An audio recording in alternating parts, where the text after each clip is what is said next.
masih membahas mengenai guru ASN PPPK. Sejauh ini pelaksanaannya seperti apa sih Mas Menteri? Dan informasinya ini termasuk yang diperjuangkan adalah guru-guru yang sudah lanjut usia. Seperti apa Mas? Ya, terima kasih. Ini memang perjuangan yang sudah lama ya.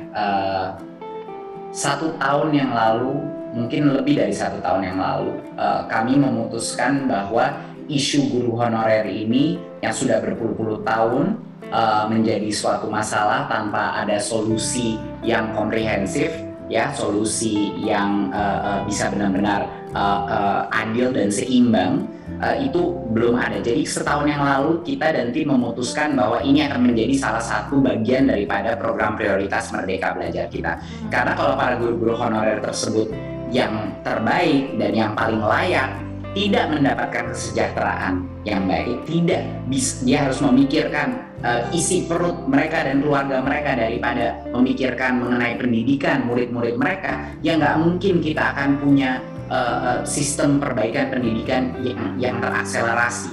Jadi ini adalah suatu hal yang memang kita harus menemukan di satu sisi bagaimana bagi yang layak menerima kesejahteraan yang baik, tetapi juga memastikan bahwa kualitas guru dan murid-murid menerima pendidikan dari guru-guru yang memang punya kompetensi yang baik. Jadi kita harus menyeimbangkan dua aspek ini. Akhirnya setelah 20 tahun kita berjuang selama setahun terakhir ini mengenai program P3K, dan akhirnya tertemulah suatu solusi di mana kita bisa memperbesar formasi yang ada, tapi dengan tes seleksi di mana ada ujian minimum kompetensi guru yang akan juga melindungi murid-murid kita untuk memastikan hanya guru-guru honorer yang bisa lolos dari seleksi ini yang akan dijadikan P3K. Nah, kalau itu tadi cerita mengenai proses rekrutmen guru ASN P3K. Nah, ada cerita lain juga yang viral nih Mas Menteri, di mana guru honorer ini disurati oleh Mas Menteri. Itu ceritanya gimana Mas Menteri? Termasuk ada juga guru di NTB ya Mas Menteri yang sempat menangis ketika juga bertemu dengan Mas Menteri. Bisa dibagikan ceritanya kepada kita? Iya, jadi setiap kali saya kunker itu saya memastikan bahwa saya berinteraksi dengan para guru honorer selalu. Dan pada saat saya ke Lombok Tengah, itu saya memutuskan untuk menginap di rumahnya salah satu guru honorer, namanya Pak Sukarni. Nah, Pak Sukarni saya menginap satu rumah, beliau nggak tahu saya yang datang sebenarnya. Dia kira mungkin ada satu orang dari Kemdikbud yang ingin menginap di situ, tapi beliau nggak menyangka itu menterinya yang mau datang dan menginap di rumahnya. Beliau baiknya luar biasa, dia udah mengabdi 25 tahun, dan saya mendengar semua dan merasakan juga karena saya merasakan dengan menginap di situ, melihat kehidupannya dia yang sangat sederhana, keterbatasan keuangan yang dihadapi, tapi ceritanya luar biasa. Ini Pak Sukardi pernah dapat pekerjaan yang dia dibayar 8 juta sebulan, tapi dia nggak mau lagi kerja di situ dan dia balik lagi menjadi guru honorer karena memang panggilan hatinya itu ada di mengajar.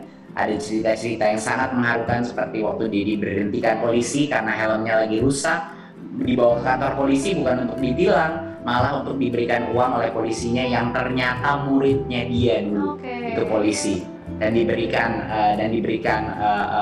uang untuk beli helm baru.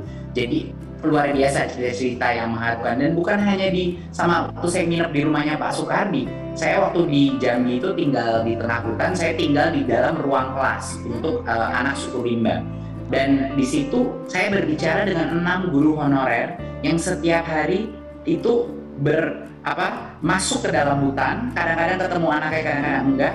Mereka bawa pakaian untuk anak-anak, mereka bawa makanan untuk anak-anak itu untuk memberikan mereka pendidikan. Dan semua ini adalah guru-guru honorer.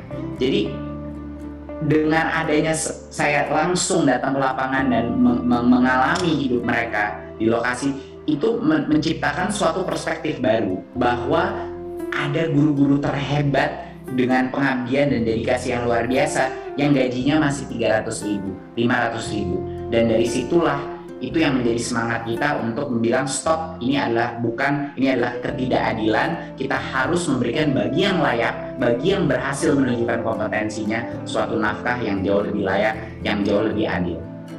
Oke, kalau soal yang menangis gimana tuh ceritanya Mas Menteri? Ada guru honorer yang juga sempat menangis ketemu sama Mas Menteri nih. Iya, itu di PAUD. waktu saya di Lombok juga, itu di PAUD, guru PAUD yang dia sedang mengajar, dan mengajarnya itu sangat sangat engaging, sangat menarik gitu cara penyampaiannya dengan anak-anak PAUD pada ngeliatin gurunya, tapi tiba-tiba dia ngeliat ke saya dan langsung emosional, mulai menangis. Dan saya juga nggak kuat ya karena cukup terharu dalam situasi itu. Jadi akhirnya saya peluk gurunya dan dia curhat mengenai bagaimana dia diberi uang sekitar 100.000 sebulan dan kadang-kadang nggak tepat, dan saya itu merupakan suatu hal yang menyedihkan. Saya mendengar 500.000, 600.000 sering, tapi 100.000 itu saya kaget mendengar bahwa gajinya bisa sekecil itu. Ya seperti guru-guru itu bekerja ya hanya untuk anak-anak, bukan untuk pendapatan berarti kalau sekecil itu. Jadi itu yang saya langsung bilang kepada Pemda, tolong formasi-formasi yang ada buat guru PAUD pun, buat guru-guru tolong dilengkapi, karena dari formasi yang kita berikan sebenarnya kapasitas Pemda itu hanya sekitar memberikan kami sekitar 50% dari yang diminta. Jadi itu harapan kita bahwa semua Pemda di seluruh Indonesia tolong perhatikan guru honorer dan masukkan di ronde untuk tahun depan formasi yang cukup untuk mereka, karena ini semua akan ditanggung oleh pemerintah pusat. Saya selalu komunikasi sama semua kepala daerah, tolong ajukan formasi karena dananya akan ditanggung oleh pemerintah pusat. Kira-kira Mas Menteri, apa pesan yang ingin disampaikan untuk para guru honorer yang kali ini belum bisa lulus dalam seleksi rekrutmen guru ASN PPPK ini?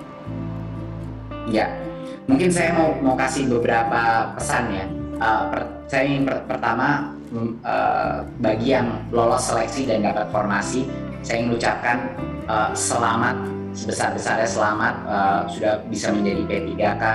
Semoga Anda bisa selalu mendukung program Merdeka Belajar, dan sehingga gabunglah kami untuk menjadikan gerakan Merdeka Belajar. Yang penting itu bukan kebijakannya, yang penting gerakan Merdeka Belajar ini ada. Dan sekarang Anda sudah lolos seleksi, sudah bisa membantu, tolong bantu juga teman-teman guru honorer yang belum lolos seleksi. Bagi yang sudah mendapatkan kesempatan untuk menjadi P3K, tolong bantu mereka agar mereka juga bisa punya kesempatan untuk lolos tes seleksi tersebut. Sekarang kedua, bagi guru-guru honorer yang sudah lolos seleksi tapi belum mendapatkan formasi, untuk ini saya ingin ucapkan mohon kesabarannya. Kami di Kemendikbudristek akan berjuang dengan sangat keras untuk memastikan bahwa untuk ronde formasi berikutnya bahwa Anda mendapatkan formasi. Kita akan berjuang ke masing-masing kepala daerah Anda dan memastikan bahwa formasi yang ada di sekolah Anda itu bisa masuk untuk tahun berikutnya dan untuk ronde-ronde berikutnya. Jadi jangan putus asa. Kita akan memastikan dan kita akan memperjuangkan agar formasi itu terus terbuka. Jadi jangan putus asa. Kita akan memastikan dan kita akan memperjuangkan agar formasi itu terus terbuka. Jadi bagi yang lolos seleksi tapi tidak dapat formasi, kita mendengar Anda, kita selalu mendengar Anda dan akan kita perjuangkan. Dan bagi yang belum lolos seleksi pada saat ini, saya ingin mengucapkan bahwa terima kasih untuk telah berjuang untuk mencoba melewati tes seleksi itu, karena itu pasti nggak mudah dan merupakan suatu hal yang membutuhkan keberanian untuk masuk ke dalam tes seleksi ini. Tapi jangan putus asa, itu pesan saya, jangan putus asa. Anda bisa belajar lagi, bisa belajar dari teman-teman yang lulus seleksi. Anda bisa mengerjakan tes itu kedua kali, dan kalau itu pun gagal lagi, Anda punya kesempatan ketiga kali untuk mengambil tes itu.